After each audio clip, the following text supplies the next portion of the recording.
This thing says go out to the ring. Let's go. This, doesn't look like there's anybody in here. This is where they said to go. Yeah, so early in the day, I mean, what do you think? I'll tell you what's going on. We're supposed to go into there. That's where the little troll lives. I can tell you right now, I'm not going under there. Come on, it's a small space, it's dirty. You know how I don't like to get dirty. Don't be afraid. Come on. Look. Well, it is dark in here. Come on, it's okay. Come on, don't be afraid. All right. Hate this. Who thought under the ring? This is huge. It is. It's like a whole nother freaky world down here. Yeah, that's awesome. My goodness. Well.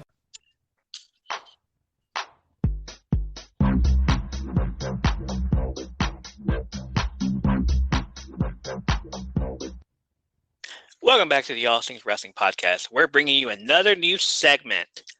This will be the first installment of Under the Apron, short, dark side of the ring style documentaries that you probably won't hear anywhere else. We are your hosts. I'm Ernie. That's Michael over there. Hey, what's up? And we are so over than Kevin Federline and Logan Paul combined.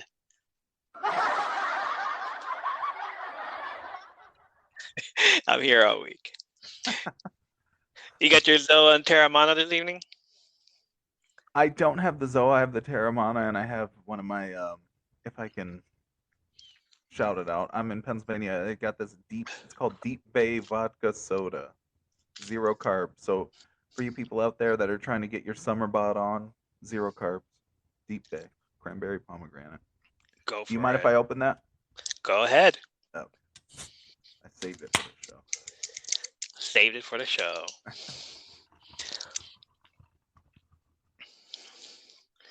Tell us, how does it taste? Oh, well, let's see. Yeah. All right.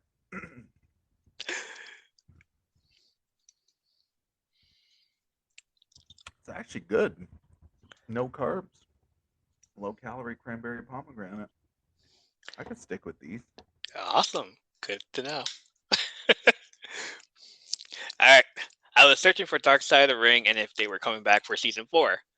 But instead I found a wish list from fans and what they wanted to see next. Dark Side of the Ring has too much on their hands with making episodes and all, so let me take a look at this wish list. One of them happened to have a bunch of stuff that I've yet to see Vice cover on the show. So when it came down to doing the Under the Apron episode, I knew just what to brew. Bring that wish list to life in our own creative ways. There you go. Our first episode will be 2 segments, one from Michael and the other will be from myself.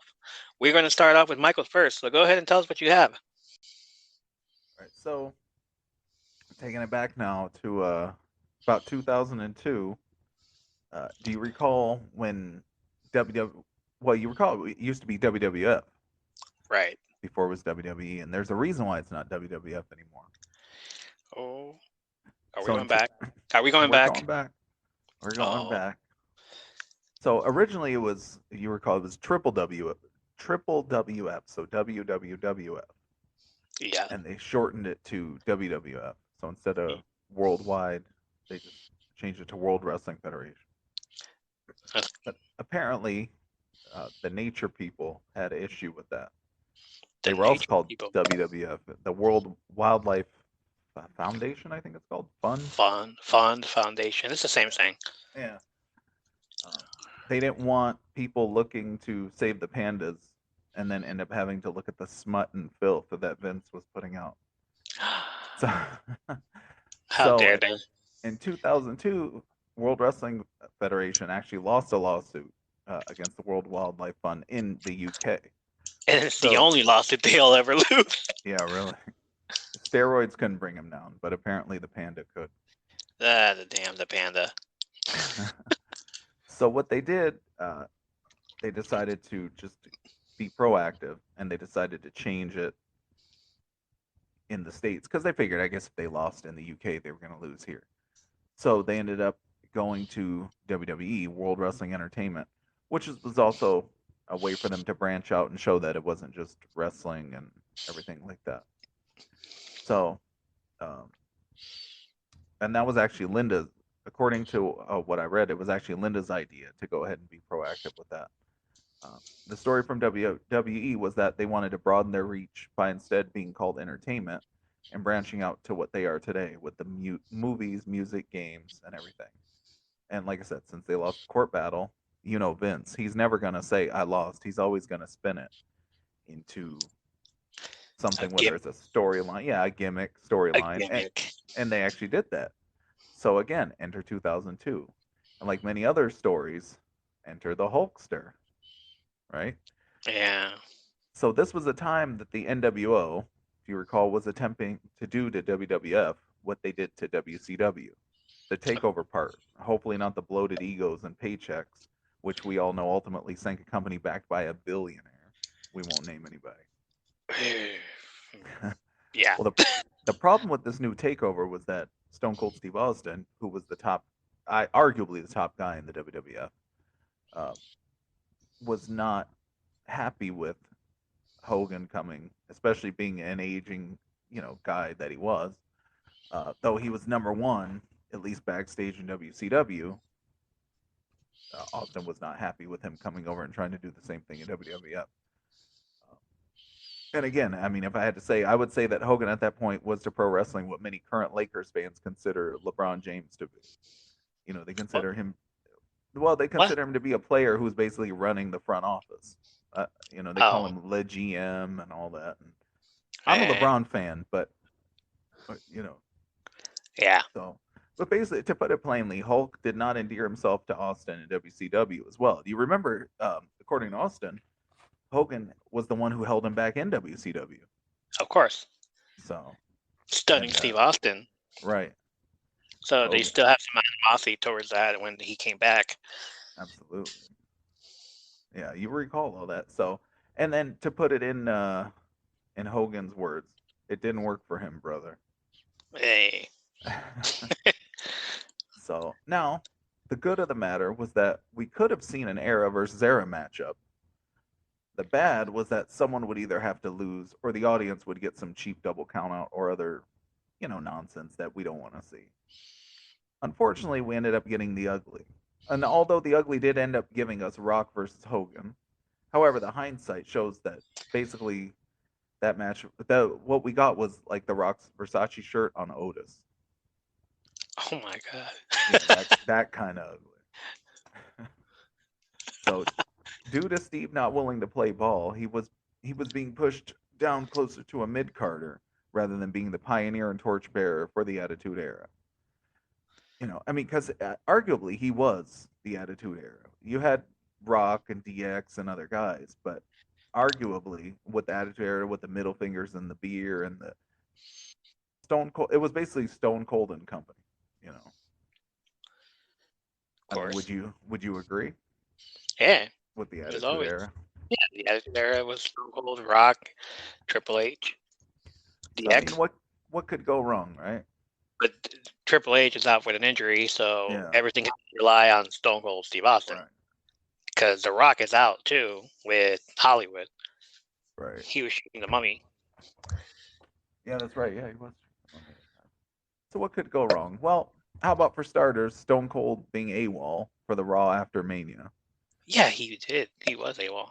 Yeah, and fans young and old, we know that the Raw following Mania is important. It's basically the tie-up to the previous season and the kickoff to the next. And though WWE is a year-round endeavor, if there were an end to, then a beginning to a season, officially Raw after Mania serves as both. Still, you might be saying, so what? Stone Cold was the man. If he wants to take a day off, who the hell can stop him? Well, the answer was nobody. He didn't show up. However, if your question was, who can make him sorry for this action? One name, 2 syllables. McMahon. If you're wondering to yourself which McMahon, well, I appreciate you listening to this podcast considering how casual of a fan you are. Still, Austin came back. He participated in the brand split, and all seemed like pro wrestling. Was it a work like Will Smith slapping Chris Rock? Was it legit, but not a big deal? Or would it come to an unexpectedly bite like a rattlesnake? Stone Cold went on a show called Bite This, which for anyone who's been a fan for at least 2 decades, was a huge deal. Now everyone is online, has a Twitter and all that. What was even more of a shock, as this was pre-pipe bomb era, was that Austin proceeded to drop a load on his own company. Certainly this was a work. It had to be. Like NWO being allowed to break into a WCW show without security or the local PD stepping in. But no. Kevin Kelly and Howard Finkel were the lucky hosts for Stone Cold. Do you remember that when he went on Bite This? Yeah, it's all over YouTube. Yeah. And it was all over social media. Well, whatever. MSN News. Remember that? It was on News. It was on AOL News. AOL News. Yeah, it was on Yahoo News. Yahoo News when that was relevant. But so to be fair, Kevin Kelly was the one who brought up. He spoke to Austin about his feud with Benoit, which was obviously kayfabe. But he was also the one who brought up the internet buzz about Austin not being happy with the company. Again, if you were a fan back then, this was juicy stuff because not everyone was just online, talking junk, showing their junk, and everything else page related. Anyway, back to the topic. Wow. That was when Stone Cold proceeded to open a verbal can of whoop ass on the WWF. He said he was not happy with WWF and the direction in which it was going. And this is a quote courtesy of ProWrestling.com, has Austin saying that writing had, quote unquote, been pretty shitty. Mind you, this was an official WWF program, and Attitude Era, or not, WWF at the time, actually went into mild damage control after this airing. Lay it all on the line here. Give us the bottom line. What's your mindset and how you feeling about everything that's going on with the Raw brand? Bottom line is everything sucks. I'm not happy with the direction Stone Cold Steve Austin's going. I ain't happy with the direction the whole company's going.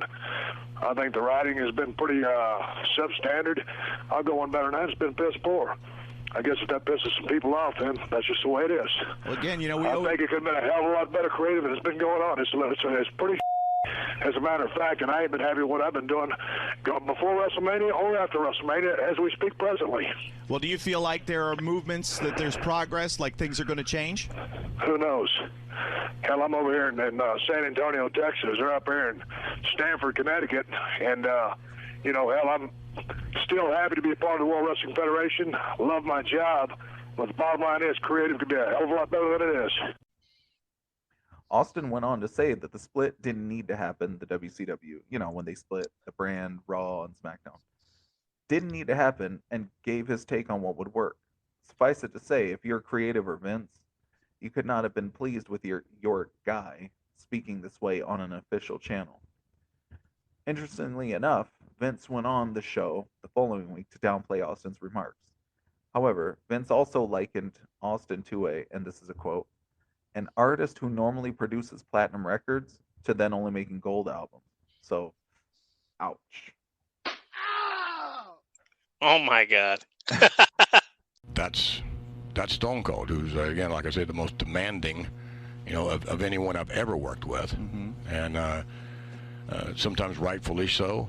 But at the same time, there's, he's reduced to simply, producing, I suppose, gold albums as opposed to platinum ones at the moment.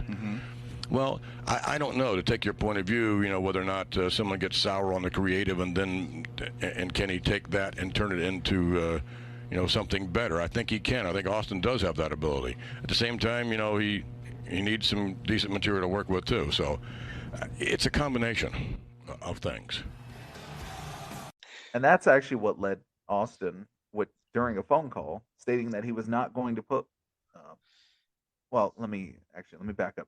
So you recall, he basically was being pushed down further and further in the card, and then he was actually by phone call told that without any buildup or anything, he was supposed to put Brock over in a King of the Ring qualifier. Oh. Do you remember that? I remember that. And so by phone call, he told Vince, okay. And Vince thought, okay, he's good with it. Well, apparently okay meant I'm getting on a plane and I'm going home. And that's exactly what he did. JR called him. Stone Cold said he called him while he was on the airplane, waiting for it to take off. He said, you need to get back in the building. And Stone Cold had already made up his mind. What followed after that was a lot of poking fun at Austin, including Ric Flair saying, "Oh, I'm in the building, I'm going to be there," and wasn't there.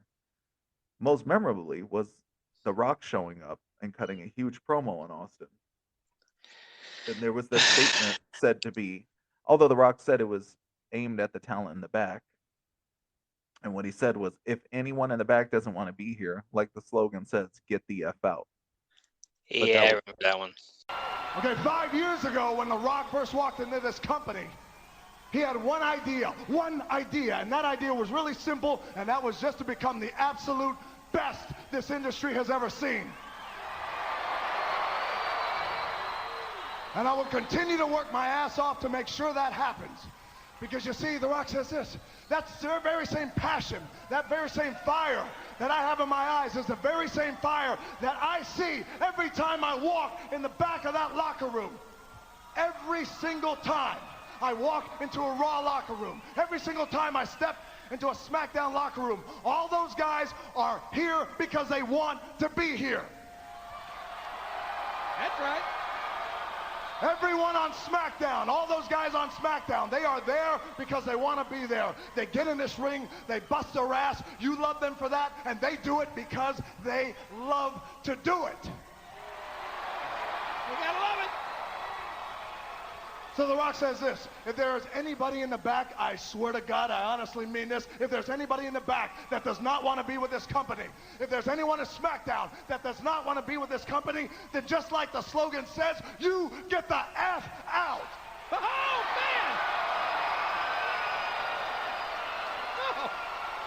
The fact of the matter is this, Austin can take his ball and go home. But as far as The Rock is concerned, as far as I'm concerned,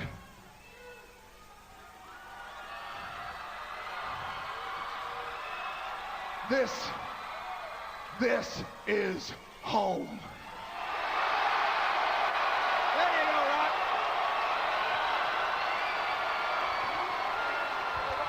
Who get the man? What The Rock is cooking.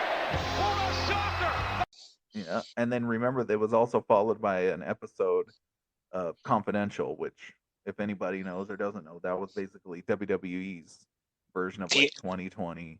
TMZ. Yeah, TMZ. There you go. Yeah, remember with the eyeball and everything. Yeah. Their little logo. But it was 2020 at the time, and then TMZ came in. Yeah, like later on. But so luckily for all of us fans, after a bit of time, Austin did come back. And that was aided by JR, who fixed things with people in the back, the brass, as well as the boys in the back. Austin then went on to say that he had been unhappy with the company since WrestleMania 17, which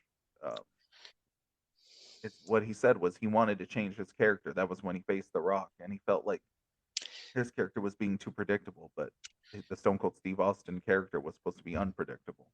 And he turned heel that night. With the chair shots. And aligning himself with Vince McMahon. Yeah. And he also mentioned that the talent he was used to working with had left. And like you mentioned, Triple H with the injury. Triple H was out for like a nearly year. Yeah. So, and then he also made it clear that he was actually not upset about the NWO, according to Austin. And he only had issues with Hogan because he heard he was a manipulator, which he also knew being in WCW. He did, however, say that he was not happy with being, again, for lack of a better term, mid-card at WrestleMania 18, which you recall, he ended up facing Scott Hall, WrestleMania 18, which really, for no reason. I mean, there was really no psychology behind that. At least it didn't feel. But, I mean, was there anything for him that night besides Triple H coming back, getting a shot at Chris Jericho's undisputed title, The Rock and Hogan having a thing for themselves? Yeah, no, there really wasn't. There really wasn't. It's just Austin being sour grapes about that whole thing. Yeah. Fighting Scott Hall. I mean, they gave him Scott Hall. They could have given him Kevin Nash, but he's too big. That's true, yeah. He doesn't want to get pounded, and like he wants to see where he lands. Right. So there's that. Yeah, there was no other way. There was no other main event at the time, except if you were to be put in a match with between Edge and Booker T, which was just all about shampoo. I mean, if he wanted to be in that match about shampoo, it would have been a funny thing. It would have been unpredictable also. Like, why? What? Well, you still, even if you're bald, you wash your arms and legs, right? You still got to wash your head. You still got to wash your head with shampoo. Well, and interesting enough, Austin did say that either way, he had planned to have the following night off, simply just due to fatigue. He had been on the road a lot. He had been doing events. He's not. Everything he said is valid. The thing was that the entire year was about him. Yeah. Up until Right, he had to, because again, 01 was when Triple H got injured. So Triple H got injured. The Rock went out to go film a movie, and then the invasion thing happened, and he was the center of it. Like there's your center of it, and now the following few months you want to be like, I'm tired. Like, yeah, I understand. Yeah. They also gave the ball to Chris Jericho, who couldn't deliver because they took that belt away from him immediately. Yeah. They tried to get somebody else to carry the ball, and you're still complaining about it. You're still saying you need you need a break, and there's your break. Chris Jericho was your break. Got what he wanted, but still, like, it all depended on Steve Austin because he was the moneymaker. Yeah. Well, and I will say, I mean, it does seem that Austin was offended that he was being basically served to Lesnar with no build-up, and it was simply just to boost the new star. Right. Yeah. And like he said, he was also unhappy that Triple H was injured, Rock was off making movies, and he maintains that but he also maintains that he has always been a major star, even though, like I said, Vince made the comment about being like a singer who makes a platinum album and then is now only making gold. He said he was the major star. He's made lots of money for the company, and he did not believe that he should have been a stepping stone for anyone, particularly so quickly in one's career. And I'm paraphrasing, but he said that he should not have been first in line for Lesnar. He should have been last in line. Like, he shouldn't be the first guy he beats. He should be the guy that he has to earn his way to. Right. So I don't think he wanted to be fed to him like a sacrificial lamb. So after a bunch of other people? Basically, yeah. Yeah. I would say like a Mortal Kombat or something, right? You don't start on Goro, you end with Goro. But the thing there is that Steve Austin is not the champion. Like, if you're going by that, then yeah, okay, like, don't wrestle anymore then. Right. And that's kind of what he did. That's kind of what he did. He said he wasn't going to do it. And so as a fan, it's hard to know the truth. It's obvious he left, and even by Austin's own account, he was fed up with the way the business and his place in it were going. So whether or not it was personal towards any particular person, we may never know. However, Austin left quite unceremoniously and got the self-destruction of the Warrior treatment, confidential, and like I said, all the little skits and get the F out. However, and then later on that year at SummerSlam, they get The Rock versus Brock Lesnar. Yeah. And The Rock was happy to sell it. He was happy to do anything for them. He did the job. It was good too. That was a good match. I remember. It was so at a friend's house. So there was like a shot at Steve Austin all throughout the entire year. It's like, see, they're doing it. Why can't you do it? Right. Nah, it's not going to work for me, brother. Yeah. So it's almost like he became the thing he despised the most. Yeah, Logan. Right. But, however, I will say this. As we know now, both returned, being the Warrior and Austin. And while, unfortunately, Warrior's no longer with us, let's hope Steve will be toasting cold ones for many more Manias to come. Oh, goodness, yes. Another thing. They made more stars that year when Austin was out. That's true. Was when Austin left, there was a whole what was it? Ruthless aggression era. Ruthless, yeah. So like, Yeah. if Austin's not going to be here, then I'm going to need you guys to step up. Mhm. I'm going to need you guys to show me, the brass balls, the glass ceiling, all that stuff. You know. Oh, it's a ruthless aggression. Remember, And Cena even did his rap about it. Cena did his rap. Yeah, he did.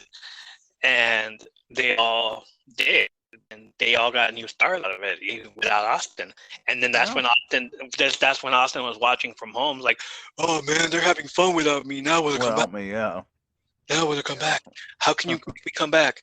We'll give you a role backstage and all that. You don't have to wrestle. It's like, okay. Yeah, that was pretty much the end of him. What, 03? But if you promise to put The Rock over the next WrestleMania. Right. Which that was a good one. That was a good match. The promo was a good promo. The entire thing leading up to it was a good match. And it was the Limp Bizkit song, right? Yep. Yeah. That was when they had that that was Seattle, right? Yeah. No. So I think that's kind of cool how they took losing a court case to the nature people, and I guess the stars just aligned with Austin deciding he wanted to leave. And like I said, I think most people, if you weren't there, you probably don't even realize all that. Like, you think, oh, they get the F out. You don't realize that it was related to something real. You think, oh, they get the F out. That's just that was the Austin thing, right? They changed it because Stone Cold left. I think I realized that they had to change it. Austin 316 says, I need some rest. Pretty much what it basically was. Pretty much. So that's it. I'm done. Yeah, cool story. All right. We're gonna take a little break, and when we come back, got you in the second story of the evening. Break time. All right.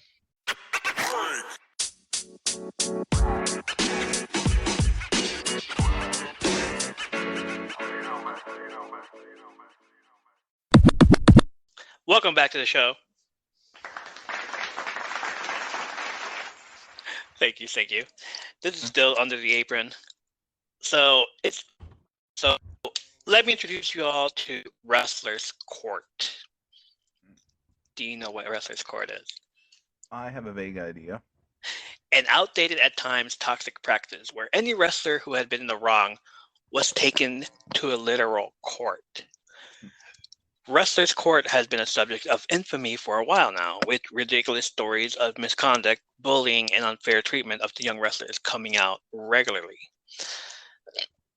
CM Punk once tweeted that Wrestler's Court was the most insecure, small dick energy, average white man embarrassment to the wrestling business shit of all time. Tell us how you really feel, Punk. So I tried looking for the concept of Wrestler's Court, and I found a news source with what looked like the entire idea behind it. So I'm going to read an article from eWrestlingNews.com, and this is how they described it. Wrestler's Court was first introduced by Dutch Mantel as a kangaroo court to iron out minor injustices in a lighthearted manner. Most of the trials were to boost morale, but some could have seen as hazing, especially by the defendants. The idea was conceived after the death of Bruiser Brody, who was stabbed backstage in the showers by wrestler Jose Gonzalez. Yeah, we still feel all that. Mantel felt the wrestlers were on the road away from their families a lot and needed an outlet. Having a platform where animosities could be dealt with in an entertaining manner would not only stamp out heat, but it would keep up morale and maintain a level of respect. He used it in various independent promotions, including Jerry Jarrett's Memphis territory in the 70s, before leaving Smoky Mountain Wrestling for the World Wrestling Federation in 1994. How it started in the WWF. In 1994, the WWF had two groups hanging out together. You remember those guys, don't you? Of course. The Clique included Shawn Michaels, Scott Hall, Kevin Nash, Sean Waltman, and Triple H, who were known for influencing booking decisions. If they didn't get their way, they would lose their smile. At least one of them would. They wrestled each other frequently between 1994 to 1996, always doing their best to put the others over. Yeah, you know those guys. The other group was the Bone Street Crew, or BSK for short. They were not about backstage politics and kept it a secret for years. The Undertaker and Yokozuna, founders, were considered the leaders of the group, which also included Paul Bearer, Mr. Fuji, Savio Vega, The Godfather, Crush, Rikishi, Samu, and the Godwins. No one dared ask what BSK was. Years later, right? Years later, it came out that BSK is a close group of friends which remains to this day. Some of BSK were in the ring waiting for The Undertaker at his farewell. They wanted no preferential treatment, only to be left alone to do what they wanted. The loyalty between the friends was such that many of them had BSK tattooed somewhere unique. We know Undertaker for having the biggest one across his abdomen. Yeah. Huge. At first I thought it was like a motorcycle gang. Which But Undertaker, yeah, when he was doing his American Badass. Yeah, and then like, oh, okay, that's what it really means. What does it mean? Despite some rumors, the Clique and BSK never had a problem with each other. A bus trip on a tour of Germany united the groups and other wrestlers on the roster. According to the Godwins, a herbal remedy brought them together. George the Animal Steel took a photograph of them all together. It brought the roster together in solidarity just before the start of the Attitude Era. So why is this important? Because it showed there was enough respect to make a crazy concept like Wrestler's Court work. The Godwins named themselves the unofficial police officers of the locker room. Wrestler's Court would see the judges and The Undertaker, Ron Simmons, and Yokozuna. Mantell acted as bailiff. Later on, when The Undertaker wasn't around, other judges like Triple H were used. The prosecutor's position was mostly played by Bradshaw, JBL. The defense attorneys included Brian Adams, Crush, Bubba Ray Dudley, Ivory, and others. Okay. The rule of Wrestler's Court was if you couldn't tell the truth, tell a better lie. You could lie, cheat, and bribe your way out of an offense. Most of the time, you could get out of an offense by buying gifts like food and beer for the boys. Sometimes harsher penalties had to be handed out, like paying for hotel rooms or being expelled from the locker room for a while. However, those stories. Right? Those stories, yeah, it made people.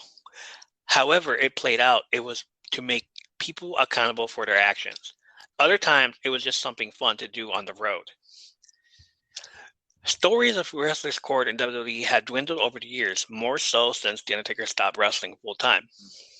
In 2016, Seth Rollins revealed they don't do Wrestler's Court anymore in WWE, but it has happened on Impact Wrestling and Ring of Honor. Impact produced a parody of Wrestler's Court as a storyline for TV to find out who was guilty of shooting the character Johnny Bravo. I remember that.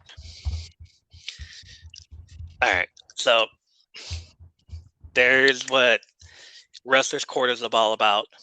Now I'm going to tell you stories of Wrestler's Court. The good stuff. The good stuff. The first story is about Sunny. And we understand she's in the news right now. But hey, you know, not a good call. Whatever. It's too bad. I'm not going to take it out just because she's in the news now. So here. Sunny was one of the first to be called into Wrestler's Court. The boys didn't like how she treated Chris Candido and was found guilty. Oh, of course no. Like, she treated him like shit. Like, she was cheating on him with... Yeah, you know the story, right? Yeah, unfortunately. And she was cheating on him with Shawn Michaels. Yeah. We could probably tell that one on another episode. Hey, we could probably tell that whole Sunny story of her coming into WWF and then leaving and then her time in WCW.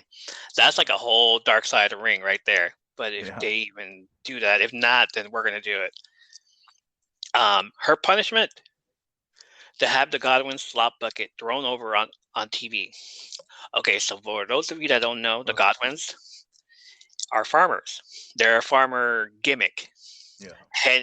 Like if you do an abbreviation of Henry Godwin, his full name is Henry O. Godwin, which would abbreviate to HOG, Hog. And then the other one was Phoenix I Godwin, which would abbreviate to PIG, Pig.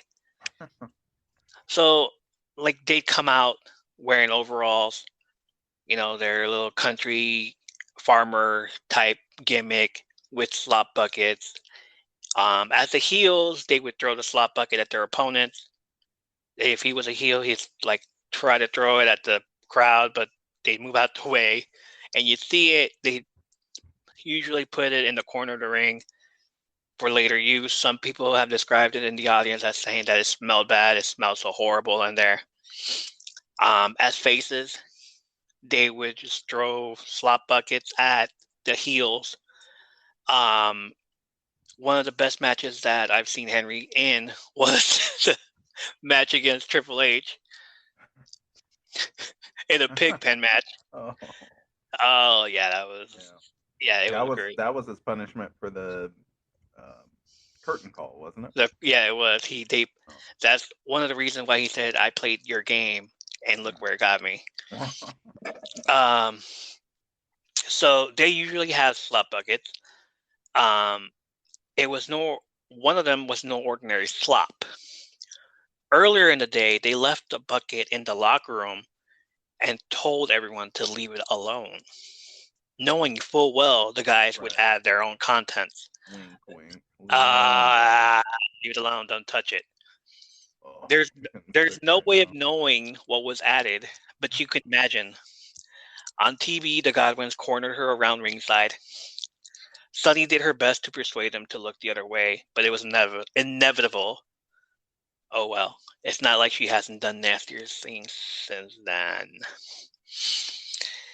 If you guys only knew. I don't want to know. Oh, poor Sunny. Well, not poor Sunny anymore, but at the time, yeah. Here's another one that I know you will be familiar with. When The Miz was expelled from the locker room over chicken. I know this one. Oh, we all know this one. For those that don't know, again, The Miz, Mike Mizanin, real world guy who came from the real world TV show on MTV. He's a reality show guy. When he first appeared on WWE, he won he didn't even win the competition. He was on a competition called Tough Enough. And that was the year they had Daniel Puder, they had Ryback, they had the Boogeyman. Oh, wow. He was on a good year. I might have to rewatch that. Well, the Boogeyman was there early, and he got let go because he lied about his age. And then he suffered a torn bicep because he was trying to do the weights too hard. Well, and I know I watched it back then, but I didn't realize that he was on. Lots of those people on there. Remember the Stone Cold TV show, whatever that was, his ranch. Oh, the broken. Yeah. Lots of people from that episode, from that Tough Enough, went on to appear on the Broken Skull Challenge. Oh shoot! Okay. So it was like, hey, I know that guy. I remember that guy. Okay. Wow. So, even though The Miz didn't win, he still wanted to persuade his wrestling career. So he showed up as a what would you call it? What were they saying on Evil? That he was a Ryan Seacrest type, introducing the show and everything. Yeah. So they did that. So then he became a wrestler. He was time. So in the Miz's early career, he had to deal with a lot of hazing from some of the boys. They didn't appreciate some reality TV star making his way into their locker room, paying no dues. Some veterans didn't like his attitude or his ability in the ring. He was green, very green. I mean, what do you expect? He's the guy from the Tough Enough. That's how you show him your moves. You don't do this. In the first few months of his main roster career, 2006, there was an incident which has only been described as the Miz disrespectfully eating chicken over someone's bag and getting crumbs on it. The bag in question from when the Miz originally told the story belonged to a referee. Are you sure about that? But it was later revealed it wasn't the referee's bag. It actually belonged to Chris Benoit. I was gonna say that's what I know. That's Chris Benoit, yeah. and he was pissed. But WWE loves that whole thing where we don't talk about Chris Benoit. Oh, okay. It's one of those. Yeah, it was a referee. WWE does not permit the use of his name, which is why The Miz initially told everyone they belonged to a referee. Oh. It was Benoit who found The Miz in the act. They changed the story to include JBL finding The Miz instead of Benoit for the reason as said. The Miz was called into wrestler's court and was found guilty. His punishment was that he wasn't allowed to change in the locker room for 6 months. On one occasion, fans saw The Miz entering the public toilets to get changed, with some murmuring, "Isn't that The Miz?" Benoit was to let The Miz know when his sentence was up. Instead, Benoit changed the severity of the punishment on several occasions. Originally, the sentence was only included house shows. But he changed his mind. Benoit changed his mind again and extended the sentence, possibly up to a year. Benoit decided he would never be allowed to change in the locker room. In interviews, The Miz has referenced the incident to highlight the genuine grief he used to further his on-screen character. In the end, The Undertaker was the one who allowed his return. It's one of the harsher examples of wrestler's court, but it also highlights The Miz persistent against hazing. You could say it made The Miz stronger, of course, because he says it in his one of his promos. The best promo he's ever done was when he was stood outside the bathroom and just went out. It was the promo written to him by Freddie Prinze Jr. And then he delivered it with such conviction that it made you respect The Miz even more. I gotta admit, I'm not a Miz guy. I try to be, but then when I actually see him, he's so obnoxious. And to me, it doesn't seem like Randy Orton obnoxious, like work obnoxious. It's just like I feel like that's who he really is. And maybe it's because I'm old enough to have actually seen him on the real world when it was right. new. Yeah. It's hard. Like that's who he. Now he was probably playing a character there too, but that's all I know about him is that he's a little obnoxious, sniveling, snooty kid who's like, "My dad's a lawyer. If you hit me, I'll sue you."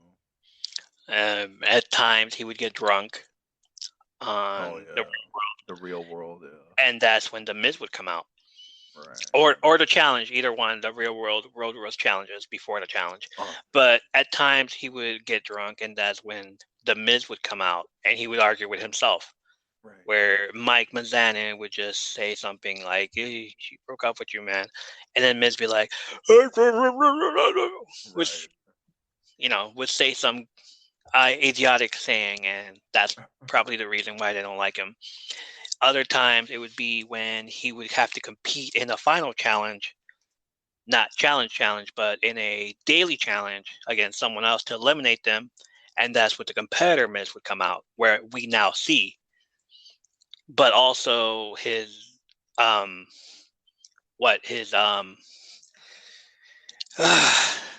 his usual wording would be hoorah. Yeah. And everybody hated it. It's like, shut up. You're not an army guy. Right, yeah. Like, what the hell are you doing? 15 years later, this guy would be in the Marine 4, 5, and 6. Come on. He brought the franchise back up. He made it what it is today. Okay. Back up? Right. I don't... Okay. John Cena. Yeah, no. I don't know if he brought it back up. I mean, he brought it back. He brought it back straight to DVD. We'll just say he brought it back. Yeah. He brought I it back won't straight to say up. DVD. He brought it back, not back up. Like the Yeah. first movie was out in theaters. The second, I didn't know there was a second or third. Apparently, Mr. Kennedy was in it. Well, let me ask, Mr. Kennedy. I was gonna say Randy Orton. Yeah, Mr. Kennedy was in one or two of them. They tried to get Randy Orton in it, but yeah, Marines and Navy. Right. Yeah, they boycotted that thing. Like, no, he's not allowed. He went that's AWOL part of his on punishment. us. He went AWOL on us. Well, they said he already pretended to be a Marine and he didn't do a good job of it. So wow, the Marine 2 was Ted DiBiase Jr. That's what it was. Okay. The Marine 2 was Ted DiBiase Jr. and I'm thinking the Marine 3 was probably Kennedy. No, it's Mez. Oh. 4 is so you basically 3, 4, and 5. Okay, so no 6, 3, 4, and 5. So no Kennedy then. What did 6. Kennedy do? I don't. No, it was Ted DiBiase. I thought it was Kennedy. Okay. Well, whatever. Insert here, and then the Marine 6 is when everybody in the freaking WWE wants to get in on it. Also, the Marine 6 has Shawn Michaels, where Sasha Banks is in it. Becky Lynch, Shawn Michaels. No Sasha Banks. No, she was in something though. I think. Naomi was in 5, and so was Naomi. Maybe Naomi. Heath Slater, Naomi, Maurice, Bo Dallas, Curtis Axel. I almost want to watch it now, just to laugh. Right. Although it's not a comedy. It's not a comedy, but it's still there. Summer Rae was in 4, and Miz and Summer Rae were in 4. Like, what the hell, dude? You realize now I have to watch this crap? Why? Why did you do this? You're gonna make me waste my time now. Oh, not that I had anything else. Waste it with you. Also, we'll watch it. We'll watch it from number 2, or should we just? Yeah, because I haven't seen any of them except for the first one. The first one, I didn't see it. You didn't see the one with Cena? Of course I did. Oh, okay. I was gonna say that's who was the Marine in the first one? I didn't see him. Oh, I got it. Okay, I'm slow. It's the Deep Bay vodka soda cranberry pomegranate with 0 carbs for all you people out there who are on the keto diet. Yeah, that was he John Triton in that one? Was that the one, the John Triton? John Spartan or John Triton? I think it was Triton. I thought it was Spartan for some reason. What John Spartan is the Demolition Man. I'm sorry. Yeah. No, it's John Triton. That was the one, right? When he was driving what was that, Lincoln Navigator and the wife and yada yada. And Terminator references, yeah. Okay. Yeah, that's the only one I saw. Oh, yes. Yeah, I'm gonna watch them all. Oh God. Doesn't matter. Still so then are we gonna then what? Are we gonna do an episode on this? We're gonna do an episode. We have to now. We're gonna have to do an episode on the Marine franchise. Are we gonna just include the first one? I mean, if we're gonna watch all, we might as well watch all of them. We're gonna include the first one only because it's the reason why we're watching it, not because of the minute, but of the John Cena led franchise. Right. That's the decent one. So we're gonna watch it. There is an audio video of Jim Cornette talking about Wrestler's Court. I already had it queued up. So here it is. So when did you first hear the term Wrestler's Court? Really in the WWF. It toward the end of when I went up there in the 90s. Because like I said, it wasn't an organized thing. Every once in a while in one of the territories, somebody would get some guy and they'd get together and bust his balls. But there was never a permanent judge and a series of defense attorneys, and the whole thing was made a production of, like in the WWF. And Vince was what? Just happy to have the wrestlers police themselves? What was his thoughts? It wasn't any policing that Vince gave a shit about. It was at house shows. He'd hear about it afterwards. It was like if the guy didn't carry the bags on the fucking tour, or the guy mooched some of the beer or didn't chip in to buy a fucking 6-pack or committed some social offense amongst the boys. Or some fucking goofy charge they could drum up on a guy that they just wanted to fuck with in a fairly good-natured way. It wasn't like they were policing themselves where they were eliminating people who were diddling children or fucking selling crack at the goddamn elementary school playground. No, it was just bullshit amongst the boys. Vince didn't care as long as nobody got in a fight about it, but it wasn't like they were doing Vince's job for him in keeping themselves in line as far as he would be worried about. Our next question, Jim sent the corny drive. As a matter of fact, sometimes you could be brought up on in wrestlers' court for being a stooge to the office. And he certainly didn't want to prevent that from happening. Who did it happen to? Well, that's a popular charge over the years. I can't remember any specifics, but you always want to bring a guy up on charges of being an office stooge if you want to fuck with him. But I mean, technically, wouldn't the Undertaker classify as an office stooge? No. Who talked to Vince more than the Undertaker? Who buried guys more to Vince than the Undertaker? No, well, there's a big difference between talking to the boss because you're a top star and burying guys or telling on guys. Hey, so and so's, he had the fucking rat in the fucking locker room the other night or whatever. Undertaker doesn't do that shit. Undertaker would talk to Vince because either Vince would want Undertaker's viewpoint on whatever he was involved in, or Taker might want to pitch something or might want to pitch somebody. But he's not going to him say, like Grizzly used to do for Bill Watts. Hey, fucking Taka Michinoku was 15 minutes late. You need to find his ass. Yeah, he wasn't stooging on people. Was Taco late? Well, I'm just pulling that out of my ass. You know what I'm saying. All right. There's a difference between stooging on people. It's the difference in the presentation between stooging on people and burying people and just reporting facts to a fucking employer. I like hearing Cornette talk in his interviews. Oh, God, Cornette just goes off the wall. I have to listen to some of those tonight before I go to sleep.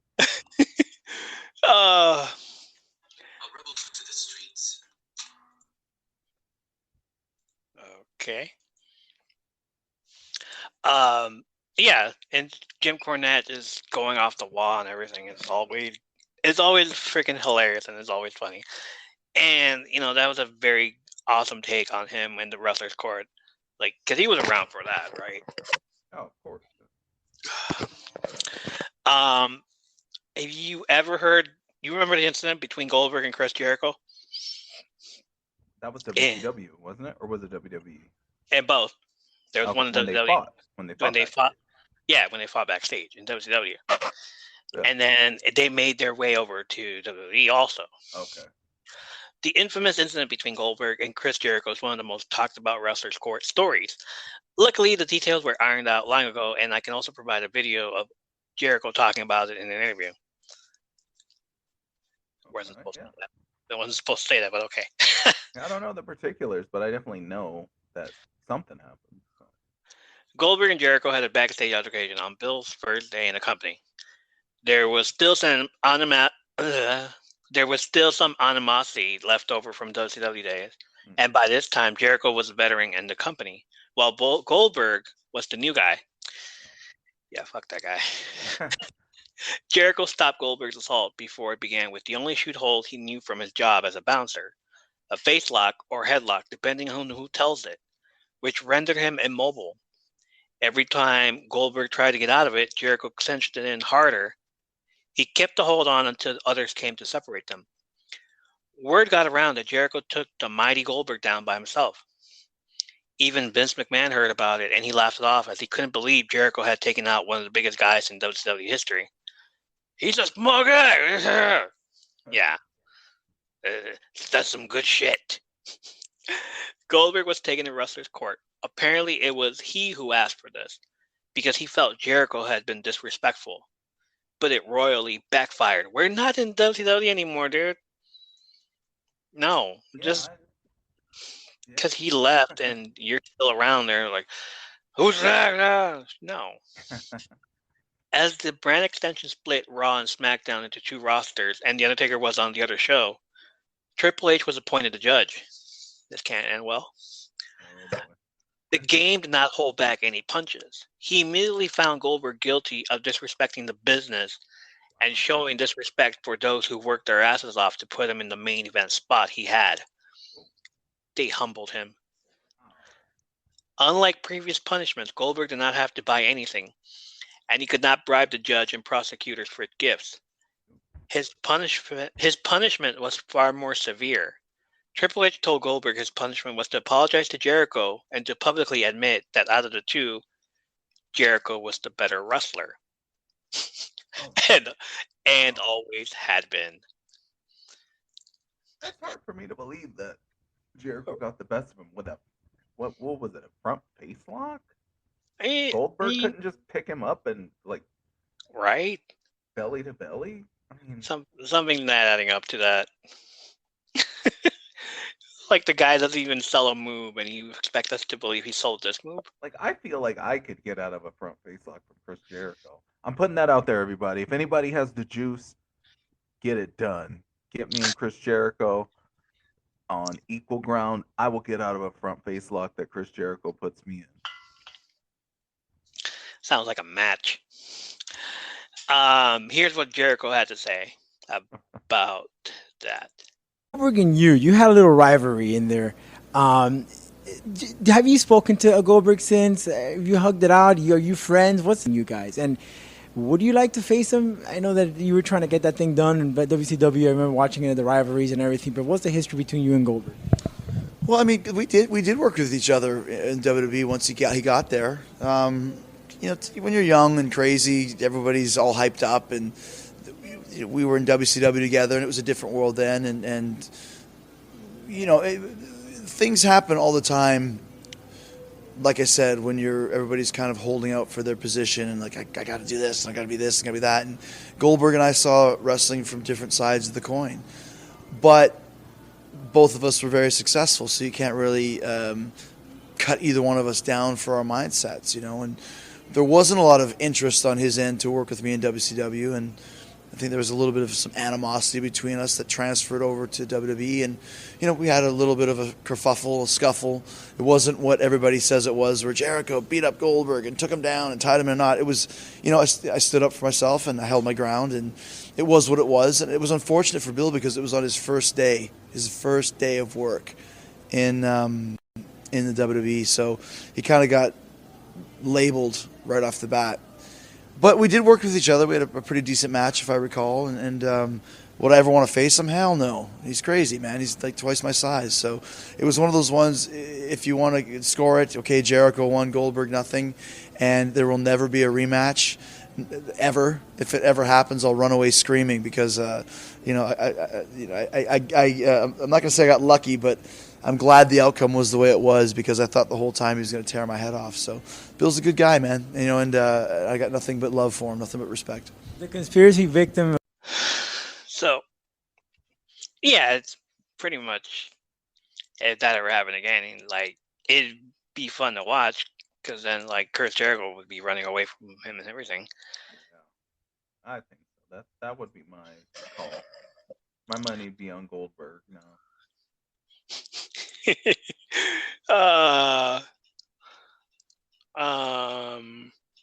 Let's see.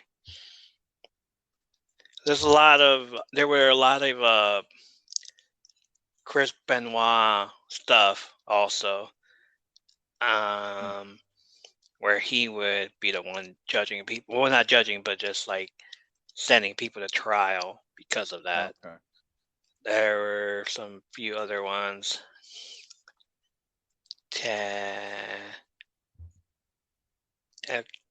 Okay, one last one. Well, there was a Melina one. Oh, was that for the relationship with Batista? Oh my God, no. No. Oh, Melina is a completely whole episode. Okay. Her shenanigans and what diva she pissed off. There could possibly a Dark Side of the Ring episode in the near future. Oh, yeah. the one where I found was 25, 26, 27, WrestleMania 27, and the team of John Morris and Trish Stratus and Snooki. Remember that? Yeah. So Kelly was originally scheduled to be in the match, but it was a ruse to slot Snooki in at the last minute. Melina assumed she had a spot on the team, but it was announced Trish Stratus would come out of retirement for the 6-person mixed tag match. It's known that John Morrison had purposely snubbed Trish before and during the match and wanted nothing to do with her ideas. This was unlike Morrison, so Trish was upset and confused by his behavior. It's believed Melina has been in his ear for weeks, and may have resented Trish for taking his girlfriend's spot. But, you know. And I gotta say, people, this is no Batista, make-believe.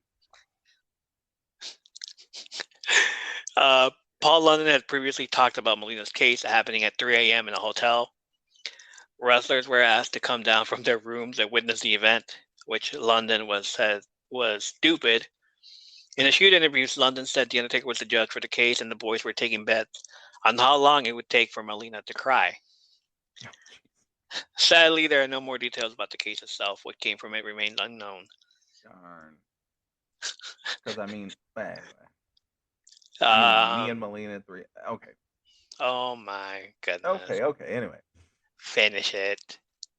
I'm just saying, if I had to go to a hotel room with Melina at 3 a.m., I don't know if we're going to be holding court, but I think I would bang my gavel more than once. All right. What do you remember about SummerSlam 2004? Okay. Let me think. Ooh. Was that the one with Corey Wilson on the cover with the whole Uncle Sam getup? Yes. Okay. That's all I remember. Okay. Do you remember the Diva roster teaming up in a dodgeball match against the Diva contestants? Yeah. Mm-hmm. Okay. Yeah. Yeah. Now that you mention that, yeah. So, the Divas lost that match, the dodgeball match, against the Diva Search contestants. Yeah. What was Hemi in that? Hemi was in that. Everybody was in that. Yeah. Well, was I'm it Hemi? saying, but that was when she. Oh yeah. I feel like she was in that. Yeah. And what was No, it wasn't. Cool? It wasn't with Hemi. It was with Lay Cool. With okay, there you go with the Layla. Michelle McCool. Yeah. Okay. Oh, Michelle McCool. Okay. Yeah. The dodgeball match was thought to have been a shoot by the men backstage, and needless to say, they weren't happy about how the women fared. The perception was that the women on the roster lost to models with zero wrestling experience or much athletic background, and that it was embarrassing for the business. This was one of the very rare occasions when The Undertaker was not the judge. Triple H was instead, which may indicate how silly this case really was. Ivory was there in defense for the women. Recent Hall of Famer Ivory had this to say about the experience in Wrestler's Court on kayfabe commentaries. So we had a Wrestler's Court. The Divas got brought to court on the charges that they lost legitimately in dodgeball on a pay-per-view against the New Divas, the Bikini Girls Diva Search contestants. So the wrestlers thought that this was just horrible and a real admonishment, to women as athletes, and they made a big deal out of it. So Molly Holly came to me and she said, "We need a defense attorney. Will you be our attorney?" And I said, "Yeah, sure. I'd love to. What's the deal? What's the charge? What's happening?" So they filled me in and they had an actual defense when they wanted me to pitch. So the funniest thing, though, was that Triple H decided he was going to be the judge. And, of course, that's always Undertaker's role. So that right there set a precedence of it being like Judge Judy, There's a TV version of Wrestler's Court. Okay. Plus, what a stupid trumped-up charge. It was just silly. It was kind of like, I don't know why the cameras weren't in there. I wish they were, though, because it was one of the highlights of my career. Val Venus was the prosecuting attorney. He did it in a towel. Of course, why not? And I was the defense attorney for the Divas, the real athletic Divas, and Triple H was the court, the judge. So our argument was, because it's wrestling, it was a work, we had to let them win. Of course, the guys weren't having it. They weren't going to accept that. So we kind of got a bum deal. I did a very dramatic super performance as defense attorney. I ripped my jacket off at one point, and I got to shut Jonathan Coachman down. It was awesome. Coachman said something, and I said, "Why are you even in here? Why are you even in wrestler's court? You're not a wrestler. You don't even belong here." A good hub in the room, lots of laughter. So the story is that if you're not a wrestler or you're not in the whole thing in there, you don't belong there. You'd have to leave.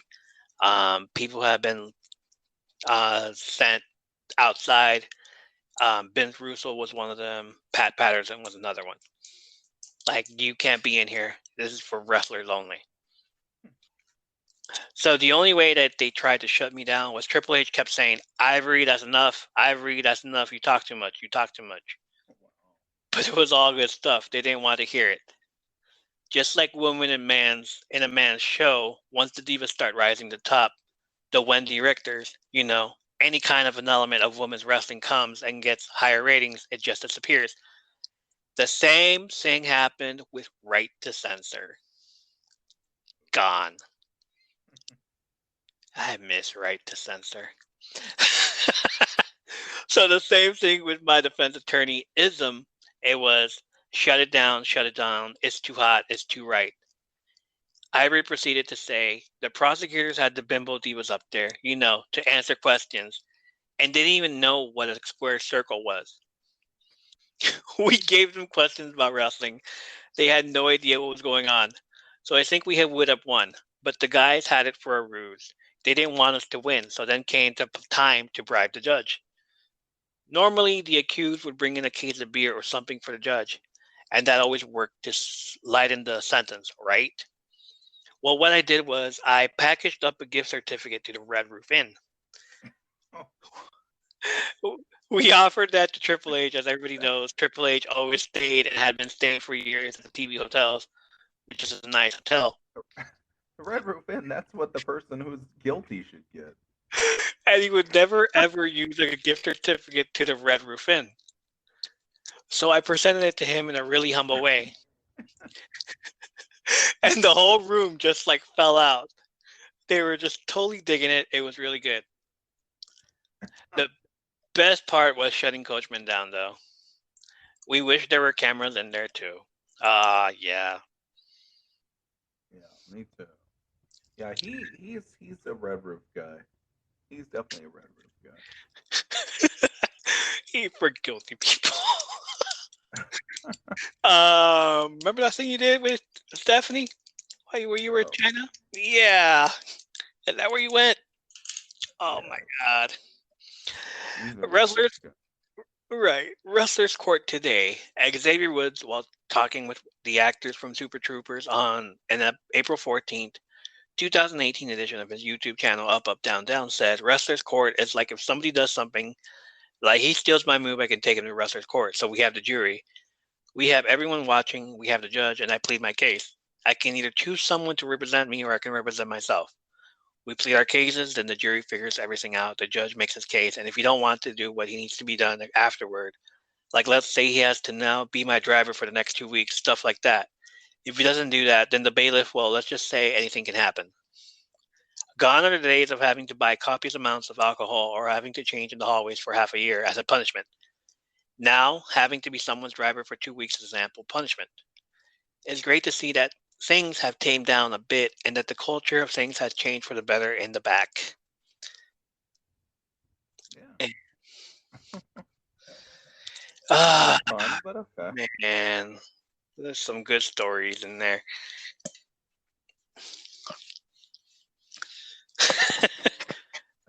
Oh, we could come up with lots of other stories with these two.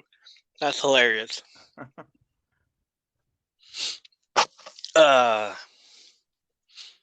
So, and that was Wrestler's Court. Nice stories. Yeah, I did recall when you mentioned it, the dodgeball one. Although I didn't know the full story of the Wrestler's Court part, but I was familiar with the. Actually, I'm pretty sure I have that DVD still. I want to say somewhere. I don't know where, but somewhere. I'm gonna go back to the Peacock and watch it all over again. See Oh how yeah, I'm that. definitely gonna do that. Cause I watched it just for that part. After I spent 18 and a half hours watching the Marine Marine. franchise now. Oh goodness.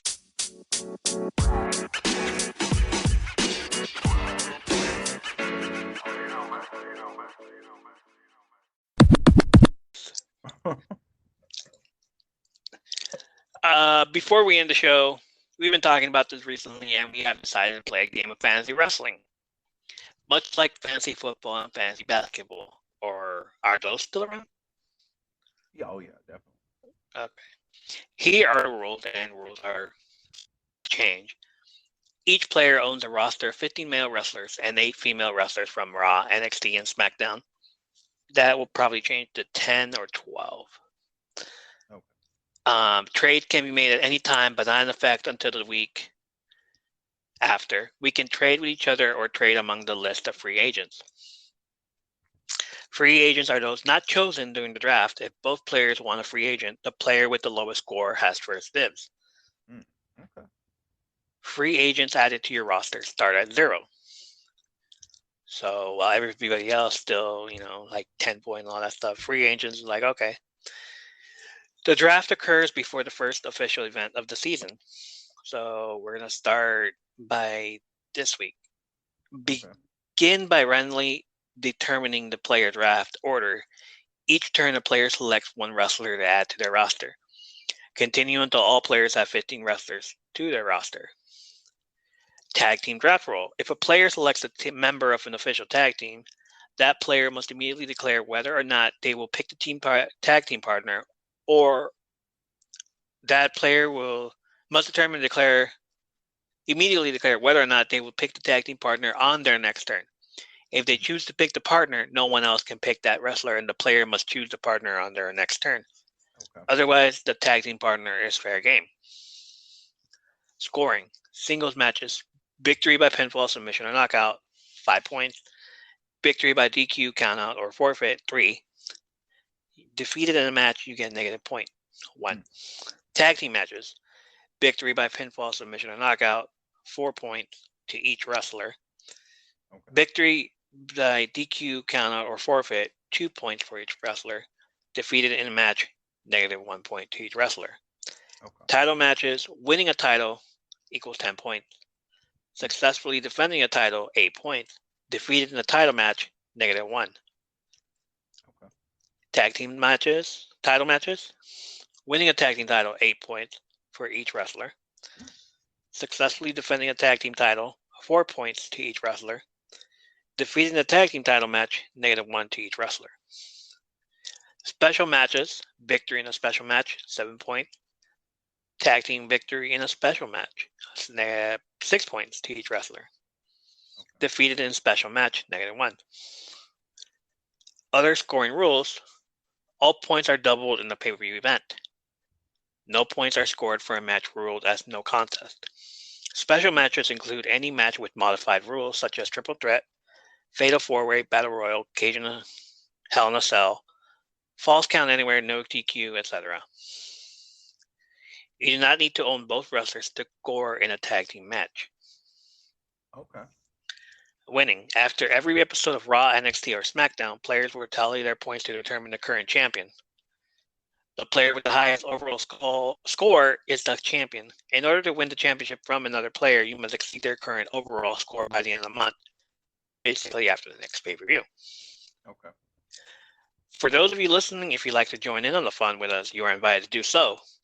Send us a message or email us and let us know how you are doing, if you are doing it by yourself or with your friends. We will begin picking our guys, and you will find out who they are by the next episode. This just gives us a week or a few days to gather up as much information as we can to draft our fantasy roster. And I'm also going to send you the link of a good link at that of everybody on the roster for Raw, SmackDown, and NXT. Or for any roster, actually. Like, if this does any good, we can probably include AEW. Okay. Or, yeah, just AEW. But that thing has, like, 4 shows. Yeah. Start And off small. yeah, we'll start off small with WWE and then Yeah. see if we can work our way to AEW. But you said you don't watch AEW, so. But I can still tell you who won and everything. Yeah. So basically, we can do that. So yeah, that's pretty much it. Start doing that for next week. So are we gonna do it live? I mean, not live, but are we actually gonna do the draft on the next? Yeah, during we're gonna the do news show? we're gonna do the draft for the news. Before the news show. Okay. And then give you updates on Raw, NXT, SmackDown, AEW, and whatever else news that happened this whole week. It's going to be a pretty stacked up show, basically. Now, how do we? I mean, is it just open roster? Like, how are we gonna decide? I know, right? It's an open roster. It's an open roster. Whoever you want to pick and everything, everybody's fair play. Roman Reigns has both belts. Yeah. We can totally pick the same person for one belt. Oh, okay. But it's just like we both win. That would be our champion forever. Yeah. But unless we have the other ones in there also. So like if you wanted the Universal Champion, you can have the Universal Champion. I'll take the WWE Champion. Okay. Now, is there a certain number? Like, is it like just 3 divas, whatever, like that, or is it just It's gonna be 10. We have 15 from all three, from 15 males from Raw, NXT, and SmackDown. Okay. So like you can choose however you want from Raw, NXT, or SmackDown, and 10 from Raw, NXT, and SmackDown. Like you can choose however many you want from that show. So are you saying it's 15 males and 10 females? Oh, so 25 overall. Yeah. Okay. From all 3 shows. Okay. And what else? And we should also include promos and sneak attacks in here also. Okay. Like if a wrestler sneak attacks someone else in the backstage area, that's 5 points. If a wrestler does says his catchphrase in a promo, that's another 5 points. Okay. So that's a lot of people saying their catchphrases or 2 points at least. Yeah, but do we have to call it like on a certain okay, this is gonna happen after this segment, or like how do we? Like we're just gonna be watching it and then like pointing down. I was like, oh, he said this, he said that, he said it. Okay. He said his catchphrase. He did this. He won a match. That's plus 5 points. Cool. So we're gonna really have to watch the show for that one. Well, I'm thinking maybe we can even eventually do if people want to get involved, we can do where they choose. Like, are you Team Ernie, Team Michael? There you go. You want to be on Team Ernie or you want to be on Team Michael? Let us know. Obviously, after we pick our rosters. Yeah, after we pick our rosters, let us know. Yeah. That's about it. Thank you for listening to the show and supporting us. Listen to more of our episodes or any of the episodes from the Nerdvana Network, or TNN for short, which is a conglomerate of podcasts to promote each other's common interests. So give them a follow as well. Check out the Linktree at linktree.com/the Nerdvana Network for more information on that. Follow us on Twitter at all_things_pod. Follow me on Twitter at $1,000,000geek. Listen to us on Spotify on All Things Podcast and subscribe to our channel so you won't miss an episode when it comes out. Check us out on YouTube and smash that subscribe button. Follow us on Instagram for more wrestling content. From now on, we will be asking questions before the show ends, and it will appear on the Spotify episodes as a Q&A. Hopefully, you're reading the episode description. Click on See More, and you will see 2 links. The first one is if you want to leave a message. Doesn't matter if you're trolling, we will still air it. Go back a few episodes, and you will hear Mickey Mouse talking about AEW. Remember that? Oh, that was surprising. Oh boy! Hopefully, we can get him back on the show. Also, he's really fun. You hear that, Mickey Mouse? He's busy though. Oh, fine. I We will talked never. to him. We will never charge you for episodes, but you do have a right to hear us or any podcast. But if you want to support us or our cause and send us money so we can buy better equipment, go ahead and click that second link. It will ask you if you want to donate money once a month. Charges range from 99 cents to $4.99 to $9.99. Once we figure out what to do with those three and learn how to make shirts or bumper stickers or even keychains, you guys will be the first to know. After that, scroll down some more and it's the Q&A. This week's question is, what do you think of the podcast so far? Let us know. After 22 episodes, we want to know what you think. So leave us a message there or email the show. Let us know if we suck or if we don't. Give us some good ideas on episodes. There it is. Send us some good ideas for episodes. What do you think we should cover? Or what do you think we should cover next time? So leave us a message there or email the show and let us know your ideas or send us a message about your favorite wrestling memory. We have an email address now. Yes. Email us your favorite wrestling memory. Email us at podcastallthingswrestling@gmail.com. I'll leave it in the description also. Podcastallthingswrestling@gmail.com. Thank you for supporting our content and giving us a listen. Until next time, I'm Ernie. That's Michael. See you next time, everybody.